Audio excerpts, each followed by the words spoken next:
All right, let's go ahead and talk about a sample award letter.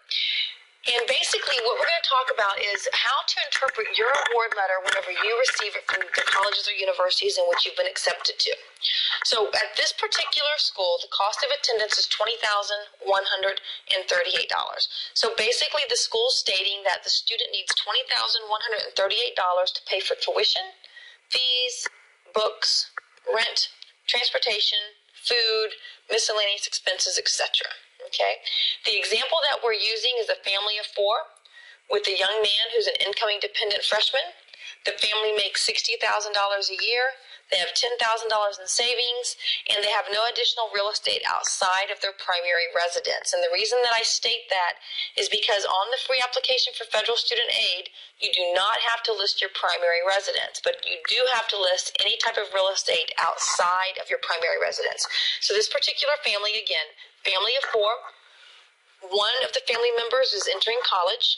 The combined family income is $60,000 with $10,000 in their savings account. When they received their award letter from the school, the young man received $5,500 in Stafford loans, and as you can see, the full $3,500 was subsidized. They received a state grant for $1,500, and he was also awarded federal work study money at $2,000. So his total award is $9,000. Again, the cost of attendance is $20,138, so the unmet need is $11,138. So that unmet need is where the family needs to contribute to pay the difference. So let's talk about the unmet need, and is that really a need that we need to meet fully? So what are the fixed costs when reviewing an award letter? The fixed costs for the cost of attendance is tuition and fees. Those two costs are non-negotiable. They are not going to budge. So whenever you're talking with the college or university, you can receive a breakdown of what the cost of attendance encompasses. And they will give you figures for each of the categories, for tuition, for fees, for books, for food, for rent, etc. The tuition and the fees are set amounts. The book cost that they're allowing is for new books. You do not have to buy new books. When purchasing your books, you can purchase used books, which will then help you decrease your cost of attendance. The amount that the school may be allotting for rent may be, let's say, for example, $500 a month. Maybe your rent does not cost that much. Maybe your rent only costs $300 a month. So now you're decreasing your cost of attendance by $200 a month. Or over an academic year, which is 10 months, you're decreasing it by $2,000. So again, this is simply just to get you thinking about the cost of attendance that the school is listing, and then what is my true cost of attendance? What are my true expenses? And the expenses that are fixed are the tuition and the school fees. Everything else is flexible, okay? Everything else is flexible, and you may not need the full amount that the school is allotting.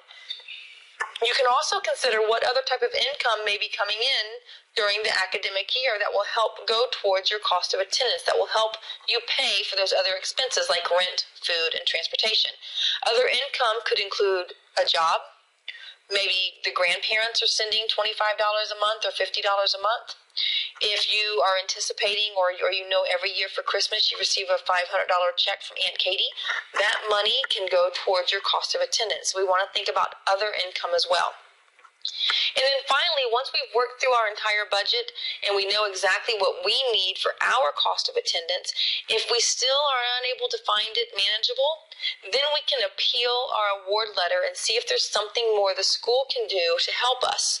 When we're appealing award letters, it's important that you bring all the supporting documentation with you to help back up why you're unable to meet that cost of attendance in that budget. So you'll want to bring all of your monthly bills with you. If you have gone through a divorce and you inherited unsecured debt, there's nowhere on the free application for federal student aid to list that. So go ahead and bring in your divorce decree showing that obligation. It's just really important that we bring in all the information available to us to help the financial aid office determine why our financial need is different than what it appeared to be on the free application for federal student aid. When we are looking to meet that unmet need, as we mentioned earlier, there's a lot of various resources you can turn to. Now, what we're going to talk about for the next couple slides is solely focusing on loans. The first loan is the parent loan for undergraduate students. This loan is in the parent's name. It is a credit-based loan, so the parent does have to apply for the loan, and there is a credit check ran. The interest rate is 7.9% fixed, and there's an origination fee of 4% tied to this loan. I would strongly recommend, if you feel as a parent that you would not qualify for this loan based on your credit history, I would strongly recommend that you apply for this loan so that you can be denied.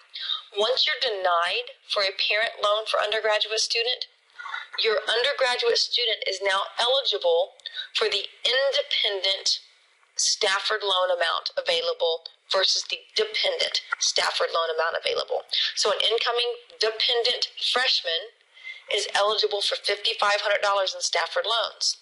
If a parent applies for the parent loan for undergraduate students and they are declined, now that dependent freshman is eligible for $9,500 in Stafford loans. So again, if you feel that your credit history would not warrant you being approved for the parent loan for undergraduate students, I would still recommend that you go ahead and apply so that you can be denied to make the larger Stafford loan limit available to the student. Outside of the parent loan for undergraduate students, there are other loans available to you as well. The other loans are available through your credit union, through banks, and through student loan companies. When exploring these other loan options, we want to make sure that we ask several questions.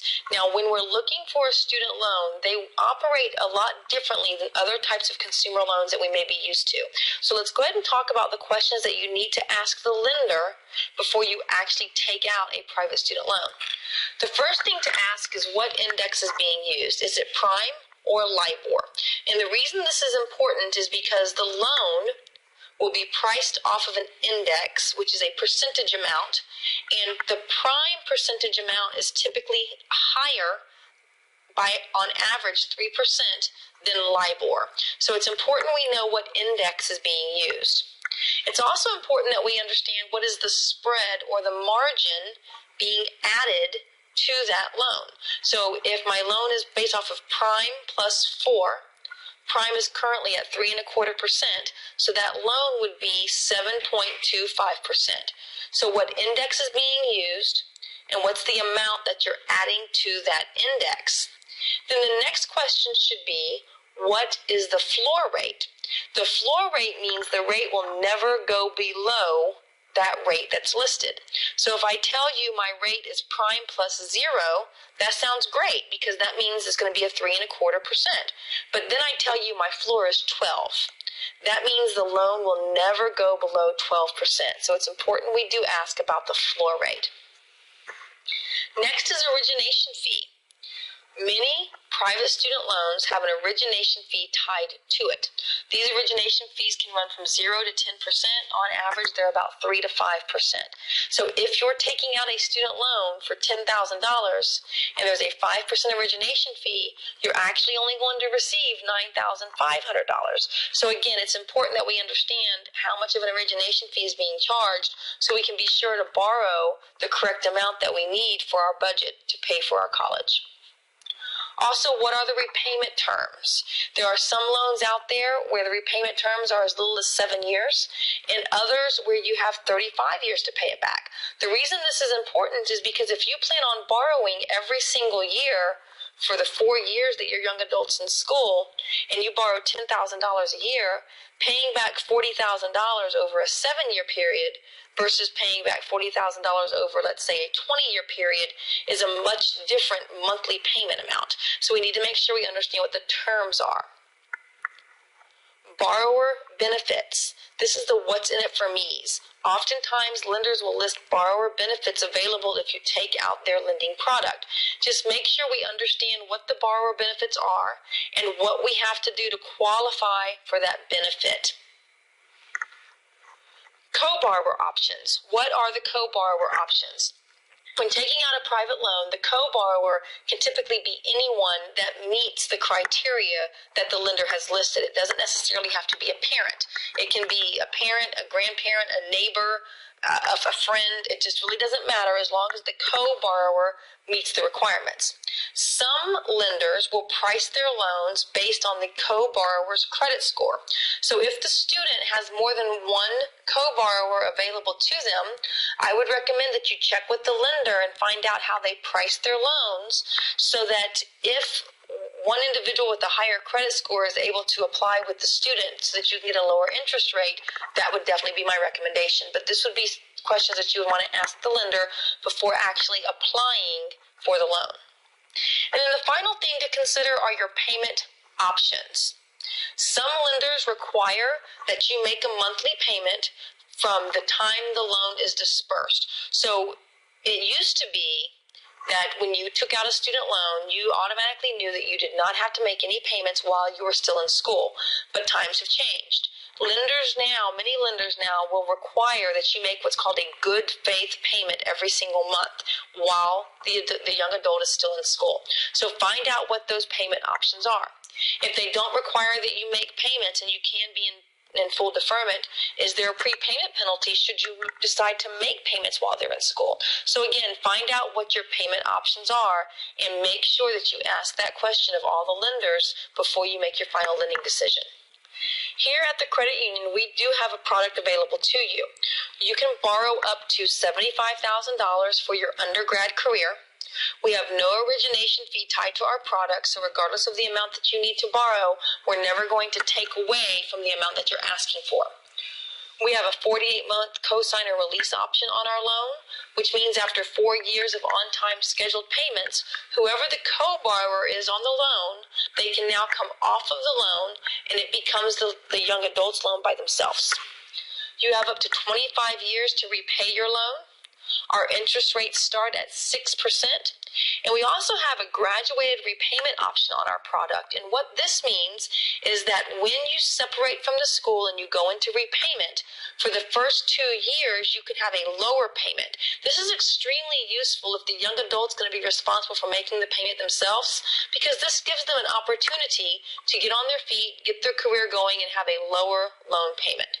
And of course, with our loan, you do have the option of being in full deferment, or you can choose to make interest-only payments if you'd like, or you can choose to make principal and interest payments while you're in school. The option is yours. Should you choose full deferment and then want to make payments, there are no prepayment penalties either. So again, when you're looking for a private student loan, you need to ask all the questions that we talked about on the previous slide and come to us as well and ask us those exact same questions, and then you just need to make the decision that's best for you and your family. If you'd like more information about our product, you can visit our website or you can contact us at 1-877-344-6085. Thank you.